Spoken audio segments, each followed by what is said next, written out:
Lanjutkan kebersamaan kita dalam mimbar keagamaan di edisi hari ini. Topik yang akan dihadirkan adalah menghadirkan spirit pengorbanan dalam kehidupan. Yang akan nanti disampaikan langsung bersama narasumber kami. Untuk hari ini ada Pak Ustadz Eko Nani. Untuk Anda ingin bergabung silahkan ya. Untuk di akhir acara kami nanti bisa untuk langsung di sambungan telepon 0822 56199890, atau juga untuk Anda yang saat ini sedang tonton kami di live Facebook LPPRRI Nunukan, juga Anda bisa meninggalkan pertanyaan di kolom komentar kami. Baik, langsung saja kami silakan Pak Ustadz Eko Nani. Sekali lagi topik yang akan disampaikan adalah menghadirkan spirit pengorbanan dalam kehidupan. Silakan Pak Ustadz. Bismillahirrahmanirrahim. Assalamualaikum warahmatullahi wabarakatuh. Alhamdulillahi rabbil alamin. Assalatu wassalamu ala asyrafil anbiya'i wal mursalin Sayyidina Maulana Muhammadin wa ala alihi wa ashabihi ajma'in. Amma ba'du, la hamla wa la quwata illa billahil aliyyil azim. Kaum muslimin dan muslimat, para pendengar Radio Republik Indonesia yang insyaallah dimuliakan Allah Subhanahu wa taala. Pertama-tama mari kita senantiasa bersyukur atas segala nikmat yang Allah berikan kepada kita. Beberapa hari yang lalu kita masuk peringatan atau perayaan Idul Adha, dan alhamdulillah hari ini Allah pertemukan kita dengan Sayyidul Ayyam, hari rayanya tiap minggu atau hari Jumat. Mudah-mudahan kita dalam menjalani kehidupan bisa terus mengisinya dalam kebaikan, dalam ketaatan kepada Allah Subhanahu wa taala. Salawat dan salam tak lupa kita aturkan kepada junjungan kita Nabi Muhammad SAW wa ala alihi wa ashabihi ajma'in, dan semoga pula dilimpahkan kepada kita selaku pengikutnya yang istiqomah di jalannya, amin ya rabbal alamin. Para pendengar, kaum muslimin dan muslimat yang dirahmati Allah Subhanahu wa taala, kalau kita melihat perjalanan beberapa waktu yang lalu sampai kepada hari ini, sesungguhnya spirit atau semangat untuk terus menghadirkan nilai-nilai kurban itu harus terus ada dalam diri kita, karena memang esensi dari setiap peringatan itu tidak berhenti kepada, atau perayaan itu tidak berhenti kepada nilai-nilai seremoni, tapi memang secara hakikat, secara hikmah kita harus menjadikannya sebagai upaya mempedomaninya dalam kehidupan kita, agar kemudian kita bisa terus melakukan introspeksi diri, memperbaiki diri, termasuk mengambil hikmah dari setiap apa yang kita kerjakan. Kurban atau adhiyah sebagaimana kita ketahui memang bermula dari apa yang dikerjakan oleh Nabiullah Ibrahim alaihissalam, kemudian bersama keluarganya Nabi Ismail alaihissalam menghadirkan nilai-nilai pengorbanan untuk senantiasa dekat di sisi Allah Subhanahu wa taala. Walaupun kita secara manusiawi tentu tidak ada yang sama levelnya dengan Nabi Ibrahim yang rela mengorbankan anaknya untuk ketaatannya kepada Allah Subhanahu wa taala. Tapi kemudian dari perjalanan itu kita bisa melihat ketika hampir pisau itu menyembelih leher Ismail, ternyata Allah Subhanahu wa taala mengganti segala pengorbanan, ketaatan dan ketakwaan itu dengan hal yang lebih baik, dengan menggantinya seekor hewan kurban, kambing. Dan itulah sejarah yang kita dapatkan terkait dengan hari raya kurban. Tentu nilai-nilai kebaikan yang diberikan Allah itu memang harus terus kita hadirkan sebagai wujud dari rasa syukur kita terhadap nikmat yang Allah berikan begitu banyak terhadap kita. Di dalam Al-Quran dikatakan, Inna a'tainakal kausar, sesungguhnya kami telah memberikan kepadamu nikmat yang banyak, fasholli lirabbika wanhar, maka sholatlah karena Tuhanmu, wanhar, dan berkurbanlah. Para pendengar, kaum muslimin dan muslimat yang dirahmati Allah Subhanahu wa taala, ibadah kurban sesungguhnya mengandung banyak hikmah terhadap kehidupan kita, termasuk diantaranya upaya ini dilakukan dalam rangka pendekatan diri kepada Allah. Tapi di samping itu juga ibadah ini juga memiliki dimensi sosial, artinya kedekatan dengan sesamanya. Kalau kurban itu kita sedekahkan hasilnya kepada orang-orang yang memiliki kekurangan, maka itu bisa membantu mereka untuk terus bisa mendapatkan kebahagiaan di hari-hari raya. Walaupun kita berikan kepada orang kaya sebagai hadiah, maka mudah-mudahan itu menjadi pelembut hati mereka untuk mengingatkan mereka pentingnya untuk berbagi dan saling mengayomi, melindungi antar sesamanya. Nah, itulah yang coba dihadirkan dari nilai-nilai kurban, yaitu nilai-nilai pengorbanan dalam diri seseorang. Jika hikmah ini kita bisa dapatkan, maka ketika kita menyembelih hewan kurban itu, sesungguhnya spirit yang harus kita hadirkan tidak hanya pada waktu itu saja, tapi memang harus hadir setiap waktu, baik sekarang, besok, ataupun nanti. Nah, spirit kepedulian terhadap sesama inilah yang coba dihadirkan dalam menebarkan kemanfaatan dalam kehidupan kita terhadap sesamanya, sehingga kemudian nilai atau spirit pengorbanan itu kita dapatkan dalam kehidupan. Karena memang sejatinya ketika agama ini hadir, ketika agama ini diutus, maka yang tampak dari apa yang dikerjakan oleh baginda Nabi termasuk para sahabat itu adalah nilai-nilai pengorbanan. Sehingga dalam Islam itu selain dikenal ada istilah adhiyah, kurban, tapi juga ada istilah at-tadhiyah. At-tadhiyah maknanya adalah pengorbanan. Nah, spirit kurban ini harusnya dilanjutkan oleh spirit at-tadhiyah itu, spirit pengorbanan itu dalam kehidupan kita sehari-hari. Para pendengar kaum muslimin dan muslimat yang dirahmati Allah Subhanahu wa taala. Korelasi antara kurban dengan pengorbanan, adhiyah dengan at-tadhiyah itu sendiri oleh Dr. Abdul Halim Mahmud dalam kitabnya Rukun At-Tadhiyah, beliau mengatakan pertama karena memang setiap langkah dalam beramal Islam itu senantiasa membutuhkan pengorbanan, karena memang kita dituntut untuk melaksanakan perintah-perintah Allah, dan itu membutuhkan pengorbanan bagi diri kita, baik waktu, pikiran, tenaga dan sebagainya. Yang kedua berkaitan dengan adhiyah, kurban dengan at-tadhiyah itu memang berkaitan, karena orang tidak mungkin berkurban kalau memang di dalam dirinya tidak ada pengorbanan, paling tidak mengorbankan harta yang dia miliki, sehingga kemudian harta itu mempunyai kemanfaatan untuk orang-orang yang ada di sekitarnya dengan menghadirkan hewan kurban.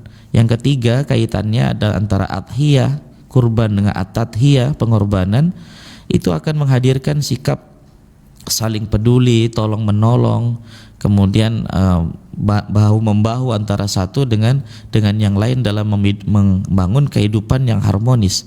Dan yang terakhir yaitu yang keempat, bahwa kaitan antara kurban dengan pengorbanan itu berkaitan kepada satu aspek tujuan yang sama, yaitu menghadirkan kedekatan atau kedekatan yang itu didasari oleh kebaikan yang muncul dari dalam diri seseorang yang melakukannya. Waf'alul khaira la'allakum tuflihun, dan berbuat kebajikanlah supaya kamu mendapatkan kemenangan atau keberuntungan. Quran surat Al-Hajj ayat 77. Para pendengar kaum muslimin dan muslimat yang dirahmati Allah Subhanahu wa taala, sejak Islam pertama kali dikumandangkan oleh baginda Nabi Muhammad SAW, maka orang-orang yang hadir dan memeluk Islam memang sudah terbiasa dengan konsepsi pengorbanan itu sendiri. Misalnya oleh Rasulullah dicontohkan langsung bagaimana pengorbanan terhadap umatnya yang begitu luar biasa, termasuk istri baginda Nabi Muhammad SAW yaitu Sayyidatuna Khadijah radhiyallahu anha.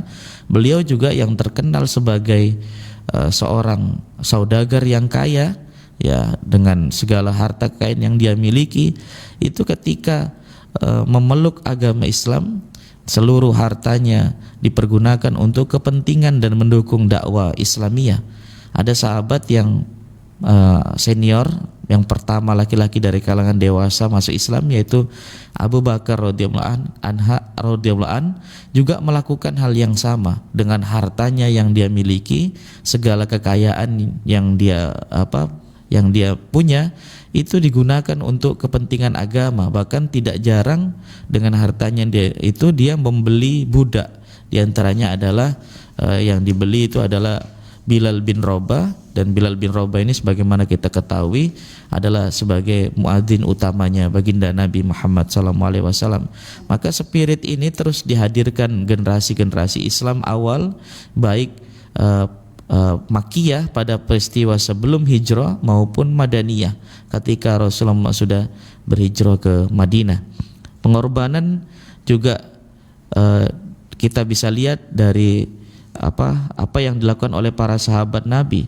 Mereka orang-orang yang ketika memeluk Islam juga dituntut untuk menghadirkan kebaikan-kebaikan yang paripurna, yaitu mereka mengajak orang kepada nilai Islam yang kafah, yang menyeluruh.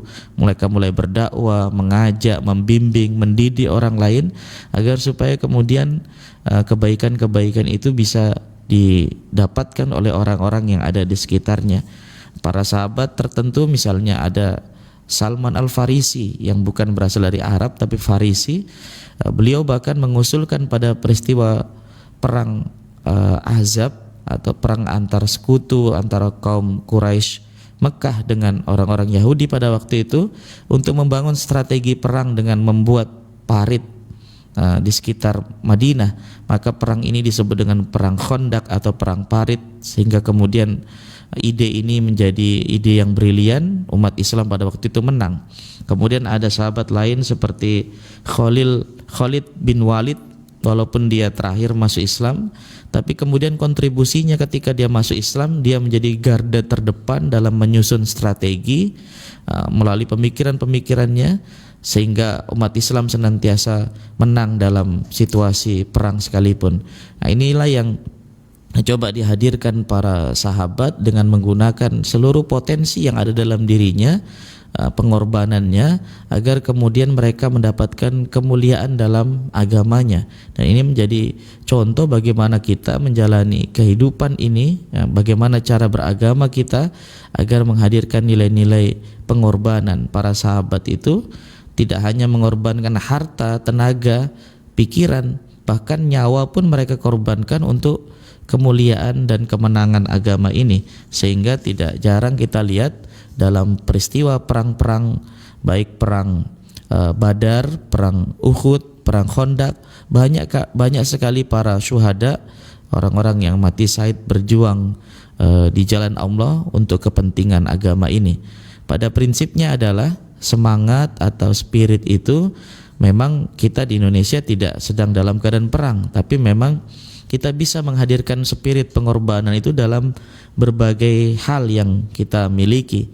Paling tidak ada 3 hal yang bisa kita upayakan dalam menghadirkan nilai-nilai kebaikan, pengorbanan dari kita secara pribadi sebagai orang yang beragama ini sendiri. Yang pertama adalah kita berdakwah, mengajak orang kepada kebaikan dan mencegah orang daripada melakukan kemungkaran, atau dalam istilah agamanya adalah beramar ma'ruf nahi mungkar.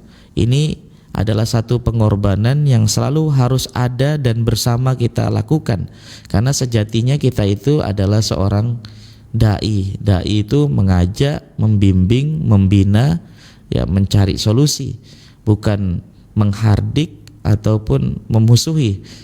Maka spirit inilah yang kemudian harus kita hadirkan sebagai wujud bagaimana kita menghadirkan pengorbanan dalam agama ini, agar kemudian orang-orang yang ada di sekeliling kita mendapatkan kebaikan yang banyak, atau paling tidak kita sama-sama mengajak kepada kebaikan. Allah Subhanahu wa taala berfirman dalam Al-Qur'an, wal takum minkum ummatu yad'una ilal khairi wa ya'muruna bil ma'rufi wa yanhauna 'anil munkar wa ulaika humul muflihun.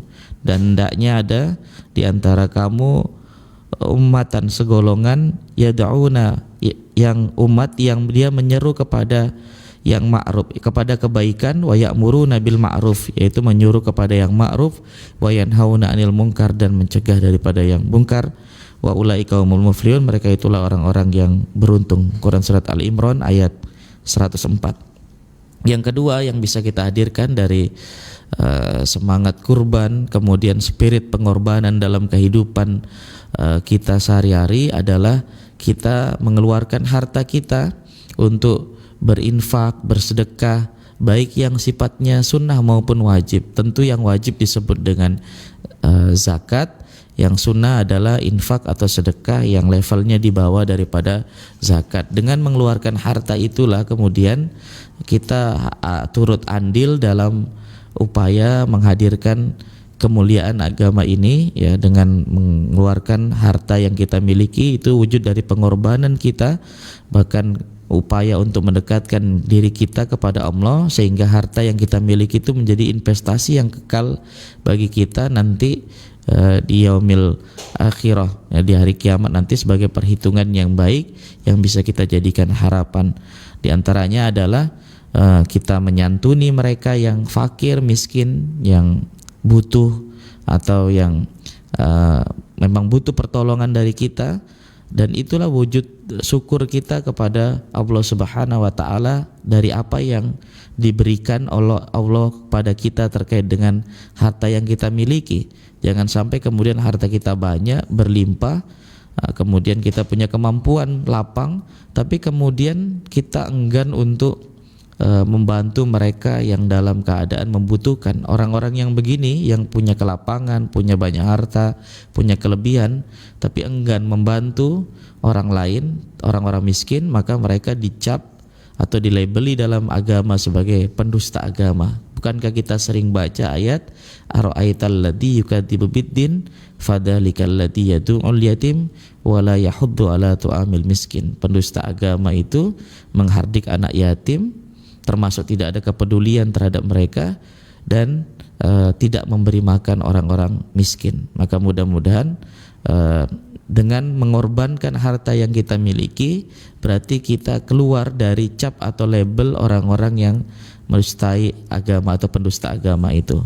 Yang ketiga, yang terakhir, upaya kita adalah menghadirkan pengorbanan dalam kehidupan sehari-hari dalam kaitannya dengan perintah-perintah agama yang diberikan kepada kita adalah kita berkontribusi sesuai dengan kemampuan yang kita miliki.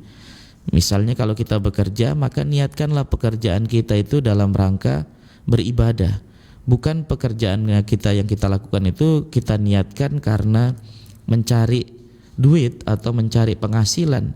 Karena kalau kita hanya meniatkan untuk mencari penghasilan atau mencari duit, maka terkadang kita berupaya mengejar itu tanpa memperhitungkan apakah itu bernilai ibadah di sisi Allah ataupun tidak. Sehingga yang terjadi kemudian banyak sekali orang yang melakukan pelanggaran dalam pekerjaannya itu karena memang mindset atau cara berpikirnya bahwa pekerjaan itu upaya untuk menghasilkan duit semata. Padahal pekerjaan itu kalau diniatkan ibadah, maka dia akan bekerja dengan baik, akan mempertimbangkan nilai halal haramnya, termasuk dia akan mempertimbangkan kemanfaatan dari profesionalitas dari pekerjaan yang dia lakukan. Nah, maka ini menjadi penting bagi kita untuk mempunyai mindset bahwa pekerjaan kita itu adalah ibadah kita. Pekerjaan kita itu adalah ladang untuk mendekatkan diri kita kepada Allah Subhanahu wa taala, sehingga setiap tetes keringat pengorbanan dari pekerjaan kita untuk orang-orang yang kita nafkahi atau untuk diri kita itu betul-betul menjadi lillah karena Allah Subhanahu wa taala. Dan mudah-mudahan itu semua bisa mengangkat derajat kita, mendapatkan kebaikan dari apa yang kita lakukan terkait dengan usaha-usaha kita dalam menghadirkan nilai-nilai pengorbanan dalam kehidupan sehari-hari. Para pendengar kaum muslimin dan muslimat yang dirahmati Allah Subhanahu wa taala, mudah-mudahan bermanfaat dan kita bisa terus menghadirkan sikap pengorbanan sebagaimana dicontohkan oleh baginda Nabi dan generasi terbaik para sahabat, dan kita dengan itu bisa mendapatkan kemuliaan dunia maupun akhirat kelak. Amin ya rabbal alamin. Wallahu a'lam bishawab. Baik, terima kasih Pak Ustadz Ekonani. Pendengar, itu tadi kita dengarkan bersama, ya, ini terkait menghadirkan spirit pengorbanan dalam kehidupan, di mana baru-baru ini juga kita merayakan Idul Adha, ya, masih ada aura-aura kurbannya lagi begitu Pak Ustadz. Nah Pak Ustadz, apakah ini juga bisa dibilang salah satu pengorbanan dalam kehidupan kita? Misal nih Pak Ustadz, ya, kita hanya mampu mengorbankan sedikit harta, kelebihan rezeki begitu hanya di lingkup keluarga kita saja. Tapi kalau untuk misalnya memberikan santunan kepada fakir miskin miskin, anak-anak yatim begitu. Itu belum sampai ke tahap itu begitu Pak Ustadz. Nah, apakah tindakan ini benar karena belum bisa kita ratakan begitu Pak Ustadz, itu seperti apa? Ya, pertama memang agama itu menuntut kita melakukan sesuatu sesuai dengan kemampuan kita. Artinya yang di luar dari kemampuan kita itu tidak menjadi beban atau kewajiban kita secara personal atau secara lingkup yang kita miliki lah dalam diri kita. Maka sebenarnya yang paling bagus itu sedekah, kan sebenarnya sedekah kepada keluarga. Selain memang prioritas, selain memang karena memang akan menghadirkan tidak hanya sedekahnya tapi memang nilai-nilai kedekatan dan silaturahimnya. Jadi ada banyak nilai. Nah, setelah memang kita rasa itu cukup, maka kita bisa mengalihkannya kepada orang-orang yang lain. Maka jangan sampai kemudian dibalik, kita prioritaskan orang yang lain tapi kemudian keluarga kita ternyata juga dalam keadaan kekurangan. Nah, ini juga tidak tepat. Jadi sebenarnya kalau kita mau beramal tuh yang dekat-dekat dulu, yang ada di sekitar kita, yang ada di lingkungan kita, termasuk keluarga kita, baru kemudian ketika kita punya kemampuan lebih, maka kita mengalihkannya kepada yang lebih jauh, misalnya orang-orang yang ada di yang butuh lah di luar dari keluarga kita. Tapi memang prinsipnya adalah selama kita meniatkannya ini dalam rangka kebaikan, termasuk orang-orang yang dekat dengan kita, orang lain, itu sudah dianggap kebaikan yang sempurna. Walaupun belum kita bisa memberikan kepada orang lain memang karena keterbatasan kita. Nah, itu sebagai catatannya. Walaupun terkadang Pak Ustadz ada teman-teman yang mengatakan sekali-sekali sedekah dong begitu ya Pak Ustadz ya, kan tidak tahu nih latar belakang kita seperti apa. Ya disenyumin aja begitu ya Pak Ustadz ya. Kemampuan cuma sampai di situ. Senyum itu kan sedekah juga. Seperti itu ya. Walaupun terkadang nama kita ini tidak pernah ada daftar dalam orang-orang yang suka bersedekah untuk misalnya mohon maaf untuk fakir miskin, anak-anak yatim begitu ya Pak Ustadz ya. Tapi untuk di keluarga mungkin yang diharapkan begitu, anak yang diharapkan begitu ya Pak Ustadz ya, untuk memberikan sesuatu kepada orang tua misalnya ataupun membantu saudara-saudara misalnya, seperti itu. Pertahankan ya. tidak ada yang namanya sekali-sekali sedekah dong, bantu orang tua aja itu sudah. Iya, kalau sekali-sekali sedekah selama kita punya kemampuan enggak masalah misalnya. Tapi kalau misalnya memang kita pun tidak punya kemampuan di situ pun, ya kita bisa mengambil tetap nilainya sama sedekah tapi kepada yang dekat itu. Walaupun yang jauh itu juga sedekah, tapi memang ya kita lihatlah sesuai kemampuan kita gitu. Artinya dalam bersedekah ini juga kita melihat potensi-potensi yang ada. Baik. Itu tadi disampaikan terkait kelebihan harta ataupun dan juga rezeki begitu ya untuk orang yang ingin berbagi. Nah, tadi juga disampaikan Pak Ustadz untuk memberikan edukasi ataupun berbagi ilmu begitu ya Pak Ustadz ya. Itu jangan diharapkan juga dinilai dari materinya begitu, nanti berapa yang akan saya dapatkan seperti itu ya Pak Ustadz. Luar biasa sekali. Sebagai seorang ulama juga nih Pak Ustadz ya, mungkin bisa memberikan motivasi juga nih untuk teman-teman yang lain nih begitu Pak Ustadz. Pertama memang kita itu kan dulu di zaman para sahabat itu biasanya orang-orang yang berjuang di jalan Allah itu mirip seperti PNS yang sekarang ini, digaji sama negara. Nah, jadi memang ada diambil dari Baitul Mal ya, memang kas negara yang itu diperuntukkan untuk orang-orang yang mengkaji kemudian menebarkan dakwah dan sebagainya, itu digaji sama negara. Hari ini para pendakwah itu memang biasanya hanya dapat dari orang-orang yang dia dakwai. Nah, tentu sekali lagi ini sebenarnya tidak menjadi masalah sebenarnya selama niatnya kemudian tidak semata-mata karena itulah. Nah, itu memang saya secara pribadi itu kita tuh kadang-kadang begini, kadang-kadang karena seringnya diberikan orang dengan jumlah nominal tertentu misalnya, maka kadang-kadang kalau kita dapat sesuatu di bawah itu yang menyebabkan rusaknya hati kita kan, kadang-kadang gitu ya, kok begini dan sebagainya. Tapi paling tidak saya biasanya punya tips, misalnya saya walaupun banyak diundang di kota misalnya, tapi saya juga tetap menyisihkan waktu untuk saudara-saudara kita yang ada di pelosok-pelosok sana, karena saya sudah tahu konsekuensinya, perjalanannya jauh, kemudian yang didapatkan juga tidak terlalu tinggi, tapi saya niatkan itu bagian dari upaya kita dalam rangka menghadirkan terus keikhlasan memberikan pengajaran dan pemahaman agama kepada orang-orang yang ada di sana. Jadi memang ada pola-polanya itu. Kita tidak hanya melihat kepada sisi itunya saja, artinya kita kalau bisa ya sekali-sekali memang atau ada kesempatan, kalau bisa kita memang melihat peluang-peluang yang bisa membuat kita jadi ikhlas melakukan sesuatu, karena memang sudah tidak ada yang diharapkan selain memberikan sesuatu itu, maksudnya memberikan dakwah-dakwah kita itu atau hal-hal yang kita miliki. Baik, terima kasih Pak Ustadz Eko Nani. Mendengar itu tadi disampaikan Pak Ustadz Eko, ya ini menghadirkan spirit pengorbanan dalam kehidupan kita, terus berkorban tanpa mungkin meminta ataupun menanti balasan yang sama atau setimpal, karena itu segala sesuatunya nanti akan dibalas kebaikan oleh Allah Subhanahu wa taala, begitu ya Pak Ustadz ya. Dan pendengar, terima kasih kebersamaan Anda yang sudah bergabung mendengarkan siaran RRI Nunukan Pro 1 Kanal Inspirasi. Untuk selanjutnya kami ajak Anda bergabung untuk mengikuti Warta Nunukan Pagi. Anda masih mendengarkan 96,3 MHz RRI Nunukan Kanal Inspirasi.